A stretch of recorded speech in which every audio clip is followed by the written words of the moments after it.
नमस्कार दोस्तों, स्वागत है आपका अपने YouTube चैनल DDV RJ पर। तो जैसा कि पता है आपको कि हम आपके लिए पशुपालन से संबंधित जो महत्वपूर्ण क्वेश्चनों की श्रृंखला है वो लेके आते हैं। तो आज हम फिर से आपके लिए पशुपालन से संबंधित जो महत्वपूर्ण क्वेश्चनों की श्रृंखला है वो आज हम आपके लिए लेके आए हैं। जैसा कि आपको पता है कि पशु परिचर का जो एग्ज़ाम है वो नज़दीक आ गया है। तो उसके लिए आपके लिए पशुपालन से संबंधित जो प्रश्नों की क्लास है वो लगातार इस चैनल के ऊपर आ रही है। अनेक प्रतियोगी परीक्षाओं के अंदर जो पूछे गए क्वेश्चन हैं वो हम आपके लिए लेके आ रहे हैं, जो कि एग्ज़ाम में बार बार पूछे जाते हैं। तो आप जल्दी से जल्दी क्लास के अंदर जुड़ जाएं, और अगर चैनल को सब्सक्राइब नहीं किया है तो चैनल को सब्सक्राइब जरूर करें, बेल आइकन को दबाएं ताकि आगे आने वाला वीडियो है वो आप तक पहुंच सके।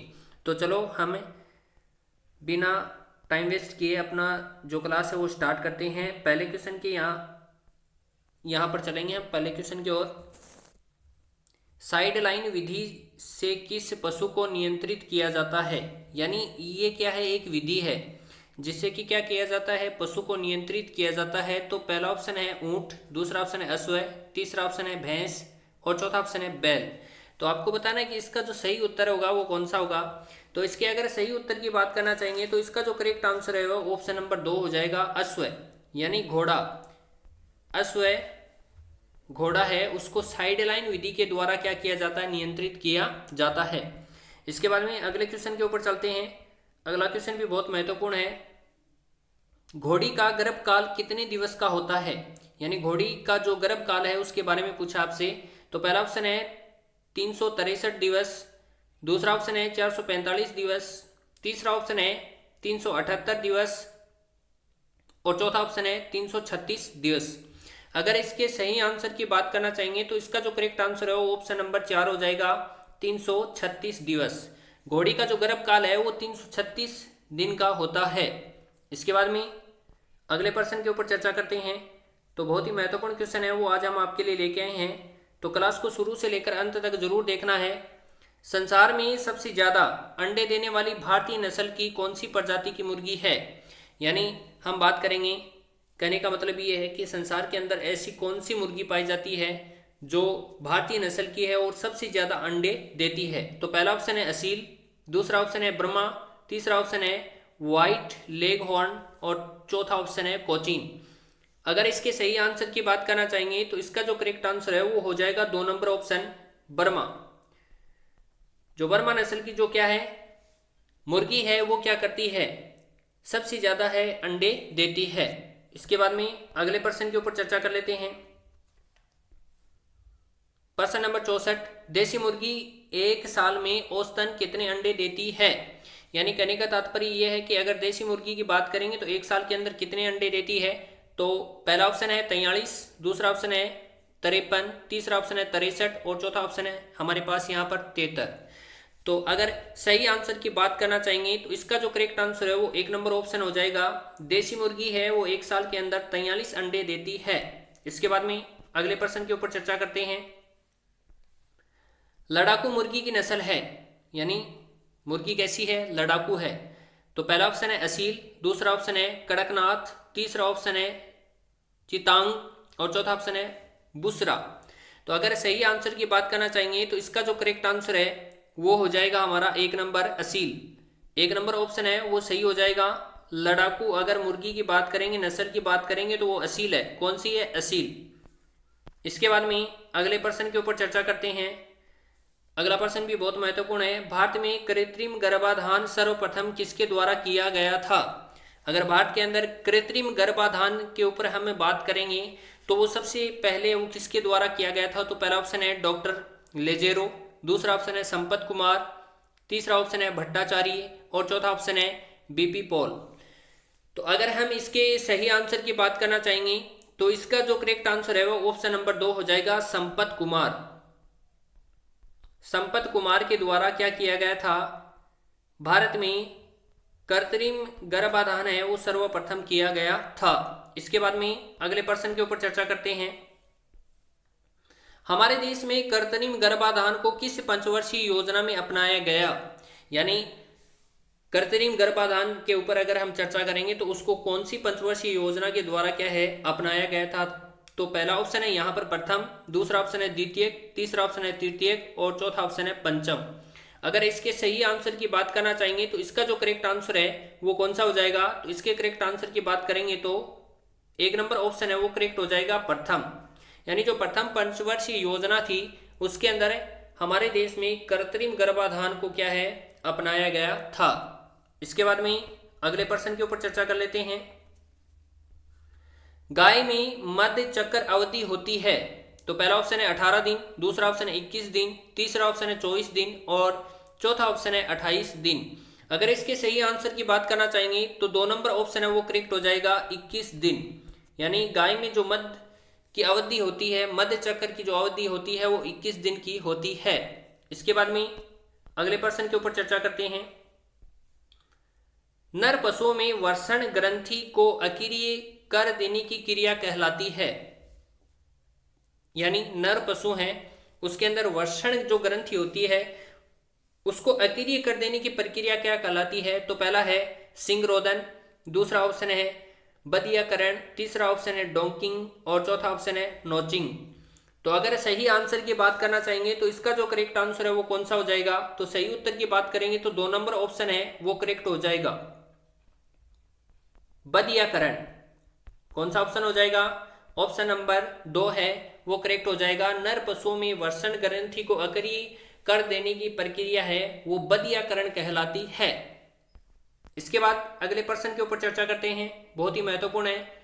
रबर बैंड विधि से पशुओं में कौन सी क्रिया की जाती है।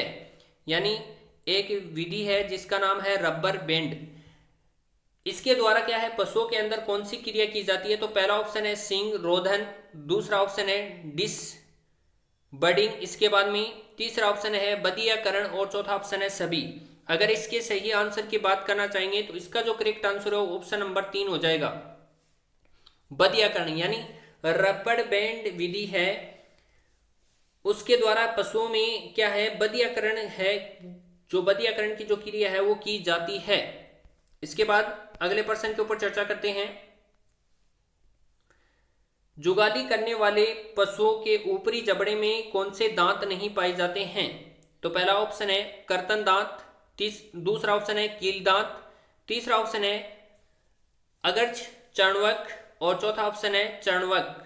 तो अगर सही आंसर की बात करना चाहेंगे तो इसका जो करेक्ट आंसर है वो हो जाएगा हमारा 1 नंबर ऑप्शन कर्तन दांत। कौन सा हो जाएगा, 1 नंबर ऑप्शन। अगर इसमें बात करेंगे तो इसके अंदर देखेंगे हम कि इसके अंदर कौन सा ऑप्शन हो जाएगा, तो 1 नंबर ऑप्शन है वो हमारा करेक्ट हो जाएगा। यानी जुगाली करने वाले पशु के ऊपरी जबड़े में कौन से दांत नहीं पाए जाते हैं, तो कर्तन दांत। कौन से दांत है, कर्तन दांत। इसके बाद अगले प्रश्न के ऊपर चलते हैं। तो अगला प्रश्न भी बहुत महत्वपूर्ण है। किन दांतों को देखकर पशु की आयु निर्धारित की जाती है। यानी हमें दांतों को देखकर पशु की आयु क्या है, आयु है वो क्या है निर्धारित करनी है। तो पहला ऑप्शन है कर्तन दांत, दूसरा ऑप्शन है कील दांत, तीसरा ऑप्शन है अग्र चर्णवक और चौथा ऑप्शन है चरणवक। तो अगर सही आंसर की बात करना चाहेंगे तो इसका जो करेक्ट आंसर है वो 1 नंबर ऑप्शन हो जाएगा कर्तन दांत। यानी पशुओं की जो आयु है वो हम कर्तन दांत देखकर क्या कर सकते हैं, निर्धारित कर सकते हैं। इसके बाद में अगले प्रश्न के ऊपर चर्चा करते हैं। लीवर फ्लूक परजीवी रोग सर्वाधिक किस पशु में होता है, तो पहला ऑप्शन है गाय, दूसरा ऑप्शन है भैंस, तीसरा ऑप्शन है भेड़ और चौथा ऑप्शन है बकरी। अगर यहाँ पर हम सही आंसर की बात करना चाहेंगे तो यहाँ पर जो करेक्ट आंसर होगा वो होगा हमारा 3 नंबर ऑप्शन है वो करेक्ट हो जाएगा, भेड़। यानी लीवर फ्लूक परजीवी रोग सर्वाधिक भेड़ के अंदर होता है। इसके बाद अगले प्रश्न के ऊपर बात करते हैं। तो बहुत ही महत्वपूर्ण प्रश्न है। एक रोगी पशु की त्वचा होती है, तो पहला ऑप्शन है शुष्क व एवं खुरदरी, दूसरा ऑप्शन है नमी युक्त, तीसरा ऑप्शन है चमकीली और चौथा ऑप्शन है उक्त सभी। अगर यहाँ पर हम सही आंसर की बात करना चाहेंगे तो यहाँ पर जो हमारा करेक्ट आंसर है वो ऑप्शन नंबर 1 हो जाएगा, शुष्क व एवं खुरदरी है वो एक रोगी पशु की त्वचा होती है। इसके बाद में अगले प्रश्न के ऊपर बात करेंगे, बहुत महत्वपूर्ण है। रेबीज नियंत्रण इकाई कहाँ स्थित है, तो पहला ऑप्शन है जयपुर, दूसरा ऑप्शन है जोधपुर, तीसरा ऑप्शन है बीकानेर और चौथा ऑप्शन है कोटा। अगर इसके सही आंसर की बात करना चाहेंगे तो इसका जो करेक्ट आंसर है वो 1 नंबर ऑप्शन हो जाएगा जयपुर, यानी रेबीज नियंत्रण जो इकाई है वो जयपुर में स्थित है। इसके बाद अगले प्रश्न के ऊपर चर्चा करते हैं। तो अगला प्रश्न है हमारा, विश्व रेबीज दिवस कब मनाया जाता है? तो पहला ऑप्शन है 6 जुलाई, दूसरा ऑप्शन है 24 मार्च, तीसरा ऑप्शन है 26 नवंबर और चौथा ऑप्शन है 28 सितंबर। अगर इसके सही आंसर की बात करना चाहेंगे तो इसका जो करेक्ट आंसर है ऑप्शन नंबर 4 हो जाएगा 28 सितंबर को क्या है, 28 सितंबर को क्या मनाया जाता है? विश्व रेबीज दिवस मनाया जाता है। इसके बाद अगले प्रश्न के ऊपर चर्चा कर लेते हैं। पशुओं में आयु ज्ञात करने के लिए जो सबसे अच्छा तरीका है वो कौन सा माना गया है? तो पहला ऑप्शन है खुर देखकर, दूसरा ऑप्शन है शारीरिक दशा देखकर, तीसरा ऑप्शन है सींगों द्वारा और चौथा ऑप्शन है दांतों द्वारा। अगर इसके सही आंसर की बात करना चाहेंगे तो इसका जो करेक्ट आंसर है ऑप्शन नंबर 4 हो जाएगा, यानी जो दांत हैं उनको देखकर पशुओं की जो आयु है वो ज्ञात की जा सकती है। इसके बाद में अगले प्रश्न के ऊपर चर्चा कर लेते हैं। थन की सूजन कहलाती है, यानी जो थन है उसके अंदर सूजन आ जाती है उसको क्या कहते हैं? तो पहला ऑप्शन है मेट्राइस, इसके बाद में दूसरा ऑप्शन है मेटाइस्ट, इसके बाद में तीसरा ऑप्शन है ओटाइस्ट और चौथा ऑप्शन है ग्रेटाइस्ट। तो सही आंसर की अगर बात करना चाहेंगे तो इसका जो करेक्ट आंसर है वो ऑप्शन नंबर 2 हो जाएगा मेस्टाइस्ट। मेस्टाइस्ट क्या है? 2 नंबर ऑप्शन इसका सही हो जाएगा। इसके बाद में अगले प्रश्न के ऊपर चर्चा करेंगे। बर्ड फ्लू किससे संबंधित है? तो पहला ऑप्शन है मवेशियों से, दूसरा ऑप्शन है मुर्गियों से, तीसरा ऑप्शन है भेड़ों से और चौथा ऑप्शन है बकरियों से। अगर इसके सही आंसर की बात करना चाहेंगे तो इसका जो करेक्ट आंसर है वो 2 नंबर ऑप्शन है वो सही हो जाएगा, यानी बर्ड फ्लू है वो मुर्गियों से संबंधित है। इसके बाद अगले प्रश्न के ऊपर चर्चा कर लेते हैं। स्वाइन फीवर रोग मुख्यतः किस पशु में होता है? तो पहला ऑप्शन है भैंस, दूसरा ऑप्शन है सुअर, तीसरा ऑप्शन है भेड़ और चौथा ऑप्शन है मुर्गी। अगर इस प्रश्न की अगर आंसर की बात करना चाहेंगे तो इसका जो आंसर है वो आपको ज्यादा से ज्यादा कमेंट बॉक्स के अंदर बताना है कि स्वाइन फीवर रोग है वो कौन से पशु के अंदर होता है। वीडियो कैसा लगा ये जरूर बताना आपको, और शुरू से लेकर अंत तक इस वीडियो को देखना है, क्योंकि बार बार प्रतियोगी परीक्षाओं के अंदर पशु विभाग से संबंधित जो भर्तियां हुई हैं उनके अंदर जो पूछे गए प्रश्न हैं वो हम आपके लिए लेके आए हैं। तो वीडियो बहुत ही महत्वपूर्ण है। अपने दोस्तों के साथ में, मित्रों के साथ में इस वीडियो को ज़्यादा से ज़्यादा शेयर करें ताकि उनको भी पशुपालन से संबंधित जो टॉपिक है इनका लाभ प्राप्त हो सके। और अगर चैनल को सब्सक्राइब नहीं किया है तो चैनल को सब्सक्राइब करें, बेल आइकन को प्रेस करें ताकि आगे आने वाला वीडियो आप तक पहुंच सके। धन्यवाद।